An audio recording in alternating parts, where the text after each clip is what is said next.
Welcome to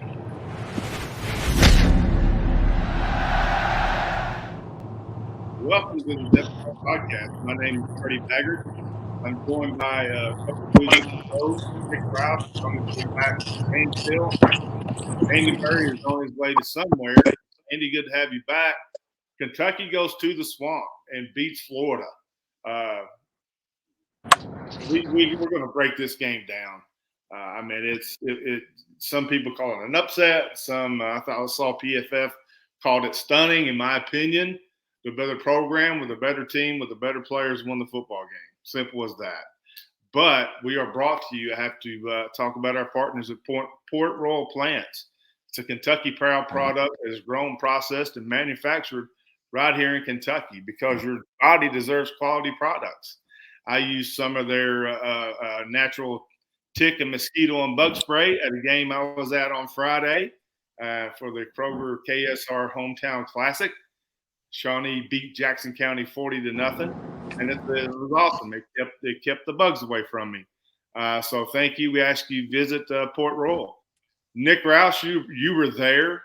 My overview of the game was that better programs, better players, better team won the football game.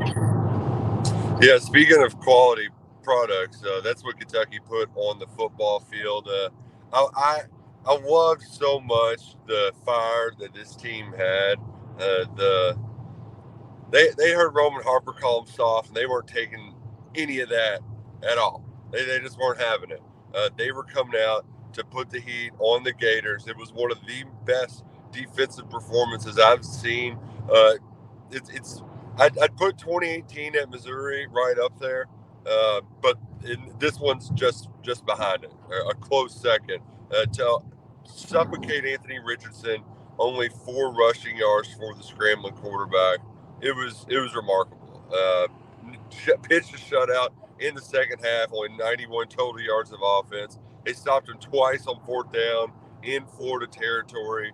An outstanding defensive effort. They created turnovers, and you could feel the impact of Jordan Wright on the football field. Freddie, they got some playmakers on that defense. Yeah, I thought that was going to be a key, getting Jordan back, and it was one of my keys to the game, Andy, as far as containment. You have to keep Anthony Richardson in the pocket. I'm known for the dude that said Josh Allen would be the best player in that class many years ago. But year one, I said I called Brad White a genius and thought he was a superstar. People made fun of me for that, but I've stuck with that. Andy, man, that defense, four rush yards for Anthony Richardson. I didn't think any team in America could do that. I thought the plan was great. The execution was nearly perfect with the rush lane, gap integrity. Didn't get in a hurry getting after Richardson. Just set the pocket, set the edge. Those DBs played their tails off. Linebackers, Square, Wright, Weaver, Jones. That was a defensive gem that Nick, I agree with you. Only thing I've seen close to that in Kentucky recently was the second half against Missouri, not allowing a first down. Well, I think the biggest thing that you can see in Stoops' defense is now, last year they struggled a little bit, but our team speed, they showed a highlight in the second half where Jordan Wright was spying Richardson, and he was a better athlete than Richardson. And that's pretty amazing for a defensive end to be that gifted and that big, and ran him down on that 3rd and long and ran him out of bounds. But he was the better athlete on the play. And that's, you can see it all over the defense. The defensive backfield, Valentine had some huge breakups, and those are the plays that we just used to get so frustrated as fans, because everybody ran that little slant on us and would get 15 yards every time they ran it, or they throw the ball to the flat to the backs, and we'd get hit for 15 yards before anybody was even making contact. And that's the biggest difference. But it's all over the field, and it's multiple names. People try to play straight up. It's an even matchup all across the board, and that was a hostile environment, and our kids didn't crack. So many times we've been down there, and you're hoping for the best, and in the back of your mind, you know what you're going to get in the end. And going into that game yesterday, I told anybody that asked me, we were 2 touchdowns better, and it showed. I mean, we gave them a couple of points and gave them a couple of better situations, but man, we've been the better team in that matchup for 6 years, physically.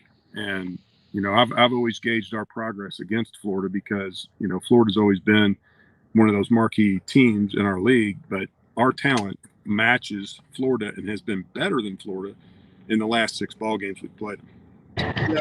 You mentioned that physicality, Andy. Yeah. And man, Kentucky was in Anthony Richardson's ass all night long. Like you're dropping these soft comments on Kentucky, and what do? Jacquez Jones drops him on that first drive, right? They run the QB draw, and he just stands him up, puts him on his back, and Kentucky hit him early and often. They got in his head. When Wright picked off that pass, Richardson was scared to throw it on a rollout the rest of the night. They were all over him like white on rice, and frankly, they rattled him. They shook him up, and he was ineffective the entire night because he wasn't used to getting hit. He was used to having his jersey clean and playing like God's gift of football, and Kentucky wasn't going to give him anything easy. Well, I mean, I keep going back to Brad White's plan here, guys. I really do. Anwar Stewart, that defensive line last week, I really felt got out of the rush lanes, wasn't sound, and I was worried if that happens against Richardson, it could get ugly. That defensive line, that group that rotates defensive line, I thought played very, very well. I know the linebackers and the DBs get the credit, but that defensive line, in my opinion, Ox with 4 tackles, Deion Walker 2 tackles, a tackle for loss. I mean, Trayvon Ripka, I think, did a really good job pressure. Josiah Hayes, on and on. That defensive line, I thought, played really well and was the difference in the game because when Kentucky was that sound up front, Brad White had that plan. Okay, we're going to keep Richardson in the pocket. We're going to make you be one-dimensional, Florida. You're going to have to beat us through the air. Kentucky executed that great. Full Metal Jacket, one of my favorite military movies. The drill instructor tells the one Marine that you're born again hard. The Big Blue Wall in the second half was born again hard. Came out and listen. That is a prototypical Mark Stoops offensive line, right? I mean, everybody was bashing that group against Miami. The first half, I mean, we're not going to win a game now because this offensive line. Jeremy Flax gets tossed into the backfield, and we're all in panic mode. And then they come out after halftime. There's something magical about that locker room in the swamp. If you remember that iconic picture when John Schlarman received the game ball in 2018, that was what was going through my mind after I saw what the Big Blue Wall, that offensive line came in and controlled the line of scrimmage, took the game to Florida in the second half, 97 rush yards. And Cavassier smoked four carries of 10 yards plus. Again, Cavassier smoked. First game, panic mode. This guy can't get it done. This guy comes out, doesn't listen to anything.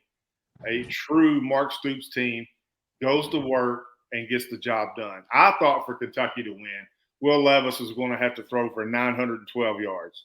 I did not expect, nor did I project Kentucky being able to run the football as effectively as it did in the second half. I thought that was a gut check.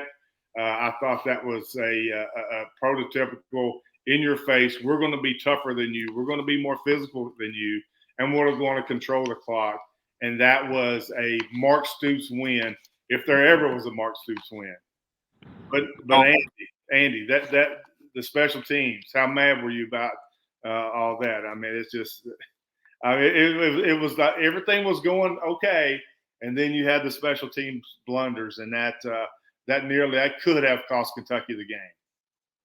Well, I think in the past that does cost us the game, but the character and the culture that he's built, they don't let one play define them, and that's the beauty of it. I mean, I think in the second half, you could see our our line of scrimmage was in better shape, deeper. They were gassed. They were playing young kids late in the game that didn't play last week much, and that was a sign that we have arrived as a program, and our depth and talent has arrived, and we're better than those guys. The play of the night to me was, I think it was midway through the fourth quarter, and the Walker kid just blew up the center and destroyed the running back in the backfield. And the announcers on the game couldn't believe that just happened. And they're like, "Oh my gosh, he's a freshman." And it's like our offensive line. Last week being the first game of the season, camp. There's no comparison to camp and the first game because of the speed. And those guys got a little overwhelmed with the speed starting, but we've recruited so much better in all areas. Now they've kind of settled in, and they came out in the second half of that game plan and ran it down their throat. And now those guys are just built with confidence and full of confidence, and the sky's the limit at this point. If we can, that play was as bad as it's been in the 10 years that Stoops has been here, and it didn't kill us, and it would have killed us 5 years ago. It would have just absolutely killed us. We would not have recovered from some of those plays. Nick, talking about some of the young guys, Dane Key averaged 27 yards a catch, had a 55-yard touchdown reception. Will Levis casually threw that football, 65 yards in the air and effortlessly. Jordan Lovett, I've not heard a lot of people talk about him. I was impressed with Jordan coming in with Jalen Geiger's unfortunate injury. We pray for him. Hope he's going to be okay. But Jordan Lovett comes in with 7 tackles. I mean, that speaks to the depth that Andy was talking about. And then, even the inside linebackers, you look out, you got the ones with Square and Jones. And then you look out, you got Trevin Wallace and Garrett Jackson. I mean, this Kentucky defense is deep and talented. And I thought it was by far the better unit of the two defenses. What was watching at the game at what point in the season felt that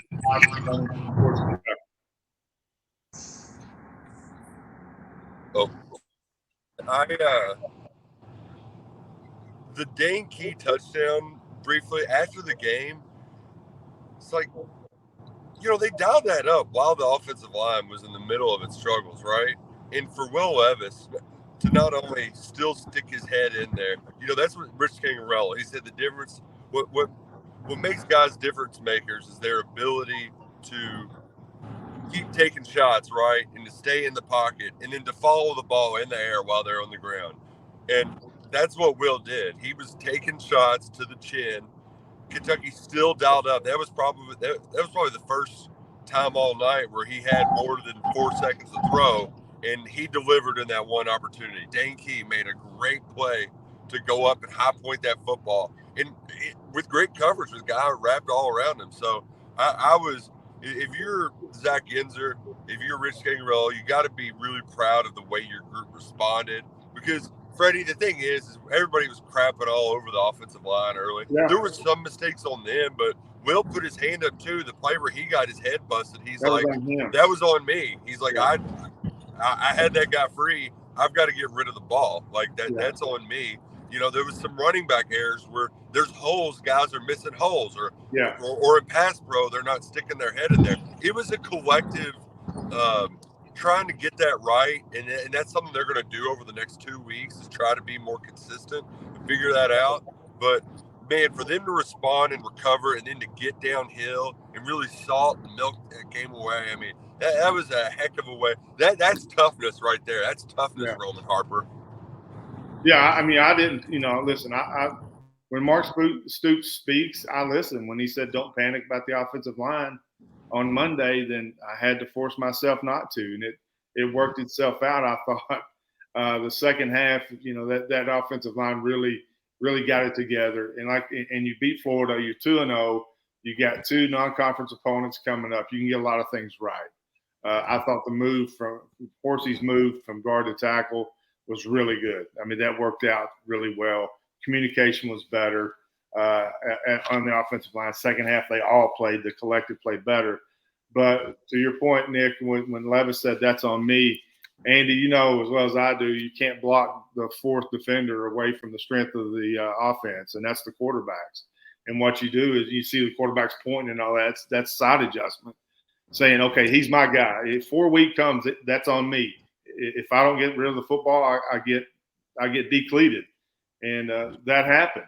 That wasn't on Jeremy Flax. That was on Will Levis. And there's a lot of inside things like that we could get really deep in the weeds with. But just as an operation, Andy, I thought the offense was efficient. It didn't, you can't look at the box score or the here and get the true tell of the game because of the bad snap took away a lot of yards, right? So the total yards is going to be down. But I thought the offense overall was somewhat efficient in a tough environment. And you can't underestimate – this was the first time out on the road in the SEC for a bunch of players. And I thought they handled that situation well. Well, I think, too, that somebody was asking me about that last night after our center football game. And I said, look, we're getting kids to come here now that, we used to play Tennessee and Georgia and Alabama and all those teams. And they'd say, man, that kid was a freshman. That kid dominated the football game. He's a freshman or a sophomore. And now we're getting kids to come here that can live in that moment, and they're 4 stars and 5 stars. And that's why they're 4 stars and 5 stars. And the other thing is, the staff is coaching like an NFL staff, and they don't panic. They adjust. I mean, our adjustments last night were beautiful. That second half was a work of art. Yeah. To come out there and say we're going to stuff it down your throat, and people that don't watch a lot of football or understand football, and it's your average football fan, they don't know that if you can't run the ball, they can tee off on you all night long. Well, once we started running the ball, that isolated that defense, and they had to sit there and play key defense. They had to read their keys and try to play with us. And, they were teeing off on us in the first half. But it's just, again, it goes back to our depth, our talent, and the coaching. The 2 new coaches that we added this year on the offensive line and the coordinator with NFL experience. I mean, you think the NFL knows how to coach and make adjustments? And it's just, it's so enjoyable to watch. That Florida defense was absolutely tapped. And they were playing against an inexperienced offensive line that was very talented, that just needs to play games. And it's a beautiful thing. I mean, I never thought we'd be sitting here 10 years ago when Stoops was hired and saying, wow, we just got to make adjustments and we'll kill Florida. I mean, that's such a good feeling. Yeah, speaking of adjustments, Andy, you should see my new belt, bro. KLW handmade belts. It's got my name on it. I love it. It's a Kentucky company, real leather. I mean, it is sweet. You would be very proud of me for my belt. And you can go to KLW handmade belts online, and you can put in the word depth chart and get a 10%. And you can get a little break on their belts, but you can see them there. I mean, they're super products. Tim and those folks are awesome. Give them a call at 859-509-7816 or go to klwbelts.com. They're awesome. I wore mine yesterday, and it's becoming a game day tradition. So check them out at klwbelts.com. Andy, I'm looking at Freddie, my belt's 2-0. Hey, 2-0, there you undefeated. Yeah. And I'm now I'm apologizing to all our listeners out there for the shoddy service. I'm trying to get back from Gainesville. It's a long ride home, but 2-0, right? Back-to-back wins for Nick Roush in the swamp. My dad got to go down and experience it. It really does feel like a bucket list item to beat these idiot Florida fans in their own stadium. I mean, they're the dumbest. Oh, gosh.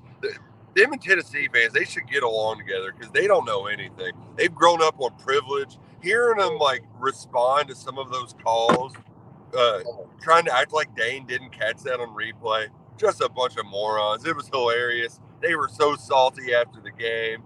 Oh, they were wanting to fight everybody. It was great. I loved every single second of it. I mean, just drink up that loss, you losers.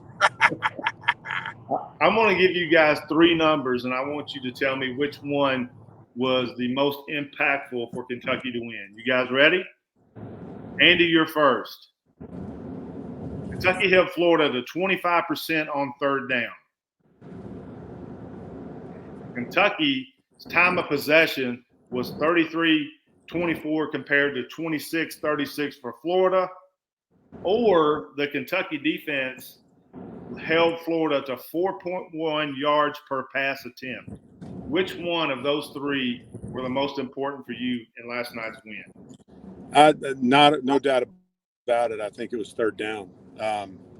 Just to keep that defense fresh and get them off the field and get that offense back on the field in the second half. I don't know what time of possession was in the second half, but it was the football game. And I didn't realize the third downs, we got off the field as much as we did until after the game. I think Jeff Picoro said it on the broadcast. But that is, in that heat, in those conditions, in that arena, that was huge to get that defense off the field. Well, and that was the one of the weaknesses for Florida, right? They're thin on that defensive line in that linebacker room. In Kentucky, the fatigue was setting in that second half. Kentucky was leaning on him. I think it is the yards per attempt stat, though, Freddie, because Kentucky dared Anthony Richardson to beat him with his arm, right? God's gift to Cam Newton, Dak Prescott, Vince Young, reincarnate, best quarterbacks in sliced bread, and he couldn't make throws. He could not. Kentucky forced him to make throws in the pocket. He had a couple explosives early on, but really, I mean, in that first half, it was just I'd like to see what his stats were if you took away those explosive plays. They had 4 or 5 of 15 yards or more, but outside of that, they were really inefficient, and it's because of the pressure Kentucky put on Richardson, but also the play at secondary. You know, they got crapped on a lot last year, but Carrington Valentine, he rose to the occasion. Keidron Smith, huge transfer portal pickup. Like, that guy's lived up to the billing and everything in the first 2 weeks. And then Ty Asian, you know, he was making good plays over the field. You already talked about Lovett's play. And it's just a real shame that Jalen Geiger went out, because I thought he was having one of the best games of his career when he got hurt. Yeah, you know, prayers for Jalen. I love that family and, you know, for his quick and speedy recovery. Excellent football player. For me, I mean, all those three numbers, I think the most important for me was third down. I mean, 25% holding Anthony Richardson and that Florida offense to 25% on third down. That's ball game.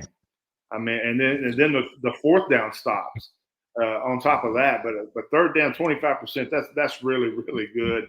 And then the second half time of possession, that Kentucky started being Kentucky again, being physical, being tough. Possessing keeping Florida off the field. What was the number? Because first and second down were pretty big too. Because they were, I mean, it seemed like the whole second half, Florida was 3rd and 6+. Right. You know, that's stupid. So, you know, football is a game of moving the chains, right, and getting people behind the chains, and that's, you always hear when we don't play well, or if we lose a ball game, you hear the coaches refer to being behind the chains. Florida was behind the chains all night, and the Richardson kid just didn't have the moxie. And it drives me crazy. All these announcers, they get a big athletic quarterback, and they all want to start drawing comparisons to some of the greatest that ever played after one football game. That kid's not that good of a quarterback. And, you know, we have an exceptional defense, in my opinion. I think this defense is going to be the reason we win the games we're going to win this year, because they are exceptional. But, you know, these guys, they got to quit drinking the Kool-Aid every time a kid shows up 6'4", 230 pounds and thinks he's the next Cam Newton. And, you know, what about Will Levis? He's 6'4", 230. You know, nobody draws any comparisons to Cam Newton with him. You know, and it drives me crazy. And it's a respect thing. You know, I did hear some Troy Aikman comparisons, which was interesting. Okay, we're going to go back around. Who was your most valuable player of the game and why? And also, who was the most underrated? Who did not get enough credit in the game and why? Nick Roush, you're first. Your MVP and your underrated player. Well, it was Jordan Reich. Even said after the game, they remember what happened in 2020. I know that scoreboard wasn't a good indication of how close the game was, but they gave a punt return right before half, stole all the momentum. And Florida, it looked like they were stealing all that momentum again. They got the interception. Will Levis set up a short field and an easy score. Then you have the UK safety off the missed snap. Florida had all the momentum, and Jordan Wright stole it with his left hand. One hand, that's all he needed. Squeezed the ball, got down inside the 5-yard line to set up a Kentucky touchdown that cut the deficit to 3. And that was the first of 19 unanswered. Florida never scored again. Having a havoc playmaker, he made all the difference in the world. And I think it overshadowed the play of Jaquez Jones because he was so steady right there in the middle of the defense. And same thing with J.J. Weaver. J.J. Weaver didn't make the strip sacks. He did not make the interceptions, but he had 9 tackles, and he bottled up Anthony Richardson. Those edges and those linebackers were incredible Saturday night. Well, in a game like that, when you don't hear a kid's name, that typically means they're playing pretty good. Yeah. There's a lot of guys that played really, really well, but I think my hat's off to Cavassier Smoke. That kid, he's in his 5th year. He could have given up on a long time ago. He could have jumped in the transfer portal, and the kid stuck it out and waited for his moment. And the kid won the football game in the second half. Offensive line played great, but he made some exceptional cuts and found some cracks, that a lot of backs might not have found. His quickness, but he probably ran for 75 in the second half or 80, and that was the difference. I mean, there's nothing worse than having the ball run down your throat when you're playing in a game like that, and that's where we just took their will. Running the ball, the offensive line was awesome, but Cavassier Smoke, he's gonna be a huge factor for us. He'll be like the Kemp kid was back when he used to run they put him at quarterback and run the option.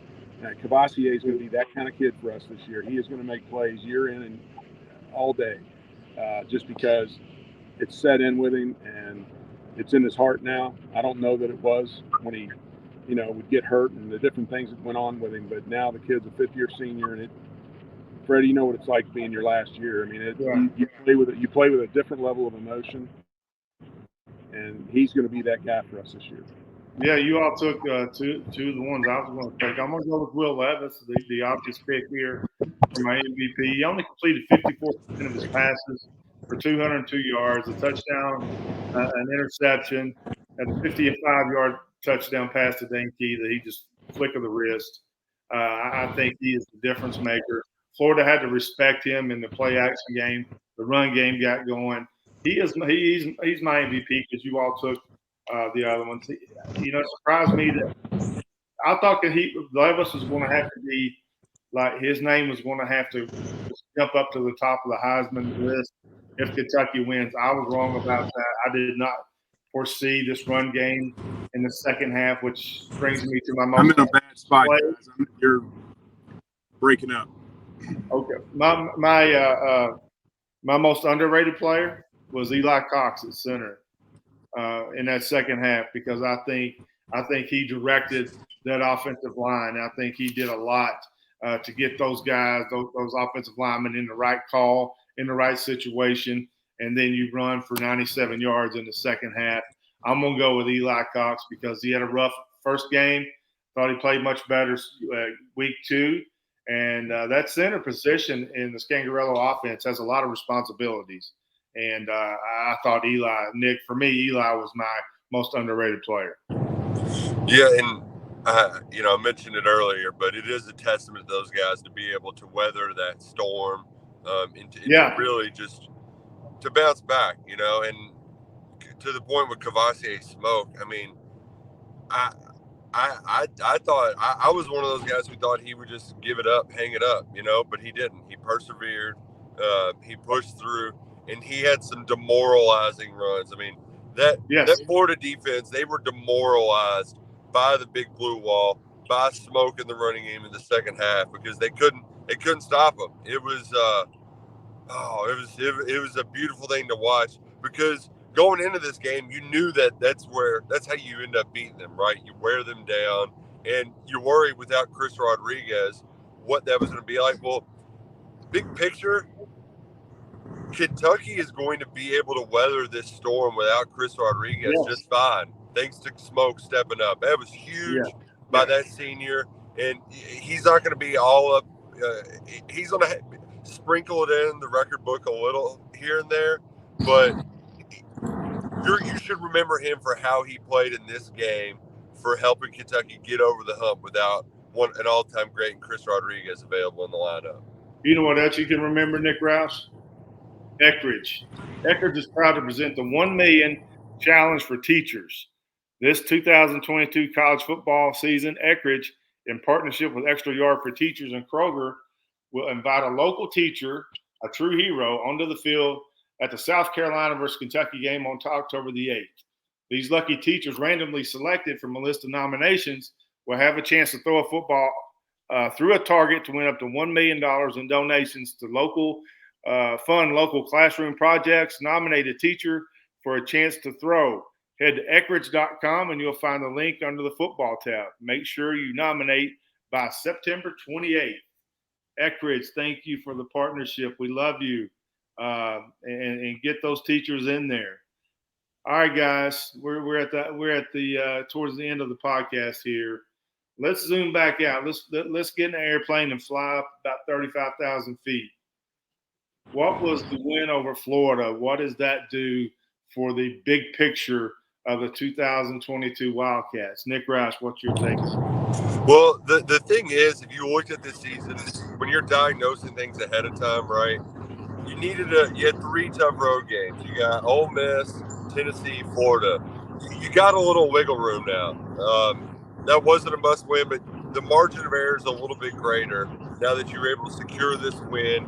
And in the statement that you've said before, Freddie, that they said too, if you want to do big things at the end of the season, you got to win games like that. Kentucky took care of business on the road, gave Mark Stoops his 61st victory, more than any other Kentucky football head coach.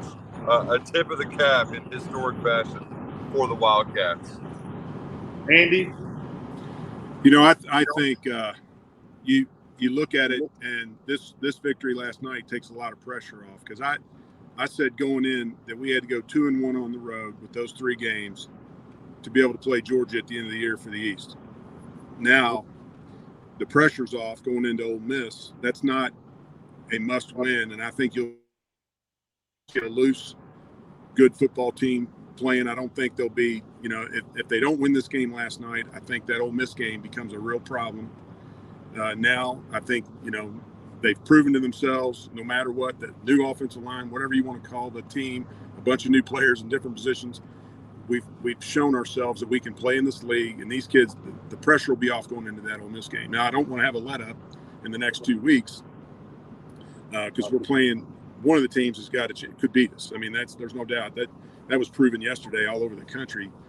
MAC teams and FCS teams won a lot of big games, so we can't get over our skis. But I think this loosens the tie, if you want to call it, around the neck for Stoops and the staff and the players to be able to go into Ole Miss in 3 weeks and play a little different, with a little different edge. But I think big picture, we have Youngstown State, and I think this staff and this team, we now have a program that plays 1 week at a time. And, we used to, every time we'd beat somebody in the past, we'd start talking about 3 weeks down the road and somebody sneak up on us. And I don't think you're going to have that problem with this team or this staff.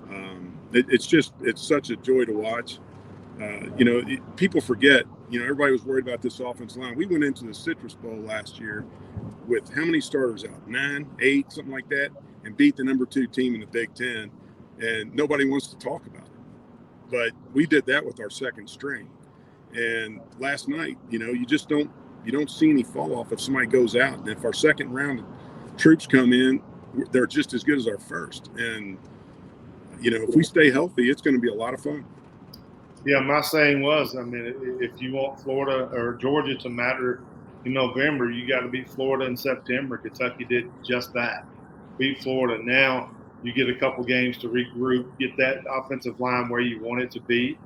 And, I thought it was very fitting for Mark Stoops to become the program's all-time winningest coach with a victory at the Swamp, which was an impossible task when he took the job 10 years ago. And now Kentucky's 3 out of 5 against Florida, 1-2 in the swamp.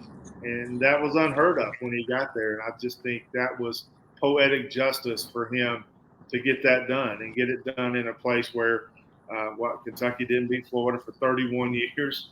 And to get that win, I think that's beautiful. It also separates Kentucky from the pack a little bit. Now I think in the East, it's Georgia, Kentucky/Tennessee, Tennessee/Kentucky. So it was one game out of 12, and it was the game of the year. And Kentucky's going to have about 3 or 4 more games of the year. But the SEC is starting to separate itself. Missouri is not playing very well. Vanderbilt, I mean, how bad was Hawaii? So things are becoming more clear. And I think in the age of the portal, it is so hard to project teams, especially week 1, week 2, because programs can change overnight. And sometimes the influx of portal players helps. Sometimes it takes a while. Sometimes it doesn't work out.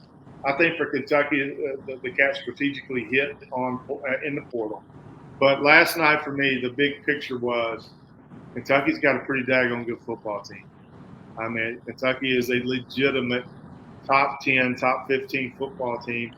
And I think that's hard for the outside world to grasp, but I also think it's hard for the Big Blue Nation to grasp that Kentucky is at this level of a football team, that we can expect the Cats to go to Florida and win.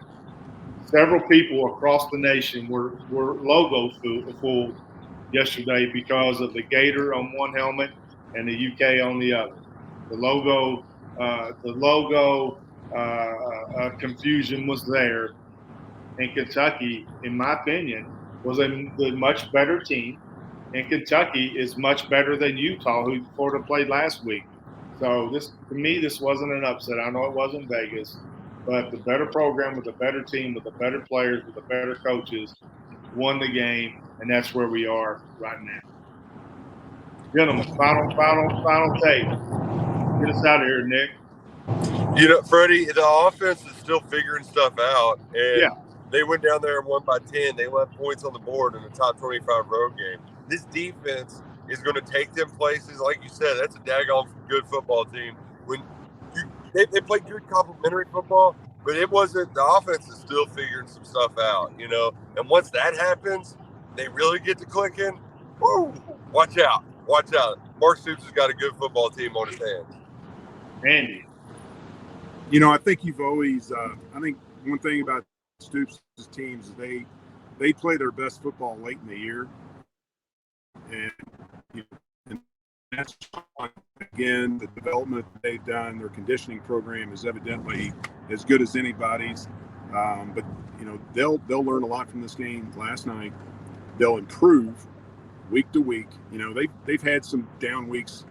In the past they've had some games they shouldn't have lost, that kind of thing, and that's attributed to a lot of depth issues, injuries, things like that. But I think you'll see, like I said, if you look back at the Citrus Bowl, we won the Citrus Bowl against the number 2 team in the Big Ten with 8 or 9 starters missing, and that's just proof that the rebuild job he's done is there's no comparison. There's not a comparison to any rebuild job in the country, because this program had 16,000 game year before Stoops took the job, and we were at the lowest point we've been in decades, and he has us now walking into the swamp and not playing a clean football game and winning by 10. So you're just going to see a lot of good things from this team. Their confidence, and I don't know how he does it and how he's done the culture thing, but it's just a day by day consistency that he has that is there's no super highs and super lows. They just go to work every single day, and he's methodical in his approach, and the job he has done is you tell me one that's better. I don't know one. Not in the Southeastern Conference especially. For me, I'm gonna combine what you both said. Nick, I agree, man. The offense has some work to do. I thought we saw strides in the second half. I thought that there was some serious improvement. The biggest improvement of the year is normally week 1 to week 2. For Kentucky, the biggest improvement of the year so far is 6 quarters compared to 2 quarters, so the second half. I guess for a different offense, different approach to how Kentucky wants to go after or attack a defense. Will Levis is going to be Will Levis. Get that run game going. I think Rich Cangarello will get the offense right. But that defense, man, Brad White is a superstar. He's going to be a head coach, and that defense is deep. I mean, I don't know. Maybe I'm trying not to get overly excited, but I don't know if I can remember such a deep defense, especially in the front seven, that you can rotate 10, 15 guys in there, 20 maybe, and you're not going to get a drop off. That is incredible to me, and that is a sign of a true SEC good football program is when you can rotate that front seven, stay fresh, and get after the opponent. Well, guys, thank you for joining me, Andy and Nick. You all travel safely. We hope you like the podcast, and hope you like the new post-game format. And we sure do appreciate you, and we appreciate Port Royal, KLW Belts, and Eckridge. So thank you all very much, and have a great day.